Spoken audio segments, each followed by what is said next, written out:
ba may kailangan ako? Pwede to? Oo, kasi may nangabala sa akin dito sa paaralan.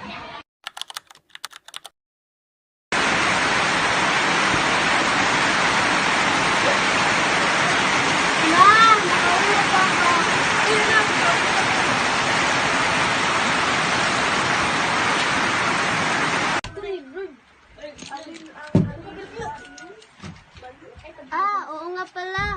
Ma, may sasabihin po ako sa'yo. Ang alin ba yun? Tungkol po to kay Laisha.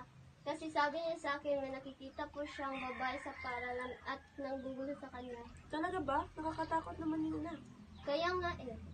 Sus, huwag ka maniwala dyan. Guni-guni niya lang yan.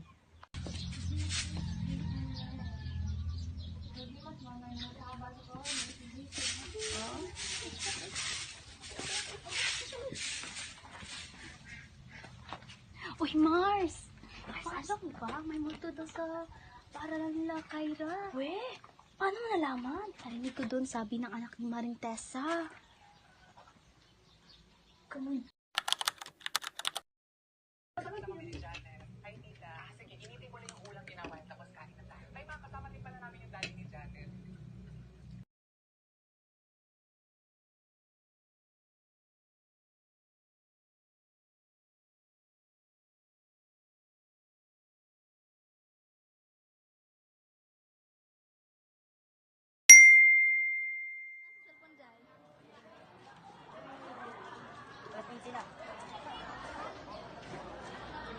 Dahil meron ba kayo na ibayad? Ano kayang kailangan nito? I love you.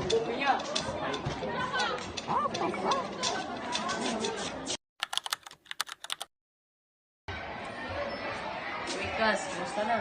Okay lang, ikaw buhay pa rin. Siyempre. Teka lang, anong nga bang pag-uusapan natin? Tungkol ito kay Lexi. Lexi, yung kapatid ko? Bakit? Anong meron? Nabanggit ng kapatid ko na yung kaklase niya raw may nagpaparamdam sa kanya sa paaralan natin dati. Kuya! Ay, gusto na pala kayo. Ito mo pala si Kyra. Ang laki mo na pala. Teka lang nga. Ano bang pag-uusapan natin? Kasi may nagpapakita sa akin sa paaralan namin. Pwede mo ba itong ilarawan? Mahaba ang buhok, maputi, nakasuot na uniforme at mayroon mga sugat. Parang pamilyar. Si Lexi na. Ano nga bang nangyari sa kanya? Kasi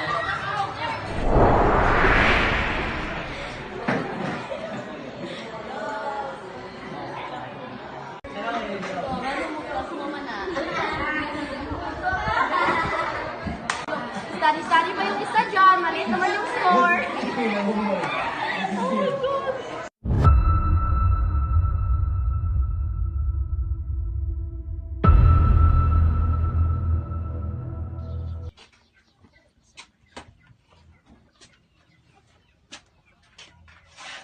po ako honor. Ano? Hindi ka napasok sa honor? Gumaganda ang paligid kung bawat tao ay puno ng pag-ibig. Napapawi ang bigati, masilayan lang ang iyong ngiti. Okay, gandang isipin ang isang mundong puno ng pag-ibig.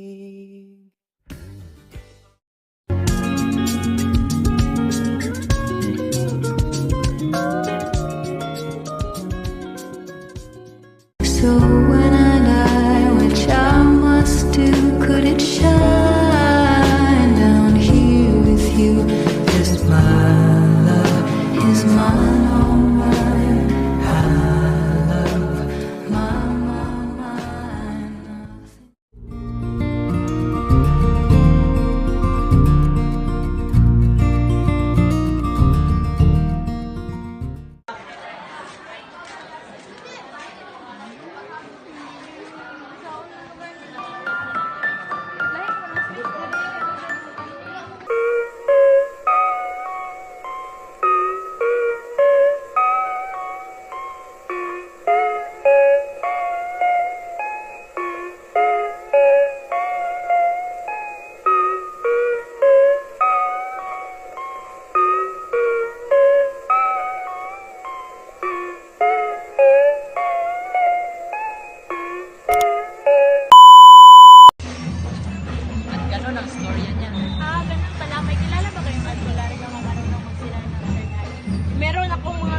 ang pwede natin pagtanungan?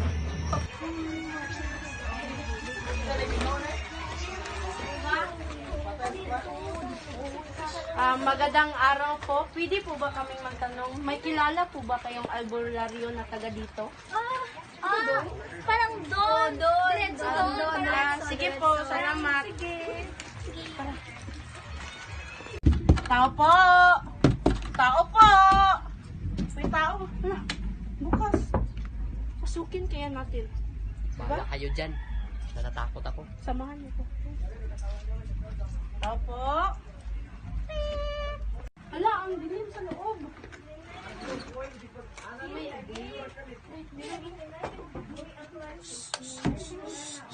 Tao po. Tao po, may tao po ba dito? Tao. Ay, magandang araw po. Kayo po ba si Aling Maresa? Ako yun. Bakit? Ano ang kailangan nyo? Kailangan ko po ng tulong mo. Sige, umupo po kayo dito. Anong may tutulong ko sa inyo? Gusto ko kasi ipasara ang aking third eye. Marami na po kasi siyang nakikitang mga multo at ayaw niya nang makita ang mga espiritu na gumagala sa paligid, kaya gusto niya na pong ipasara ang kanyang third eye. Kayong dalawa, maaari ba kayong lumabas muna? Sige po. Tara. Simulan.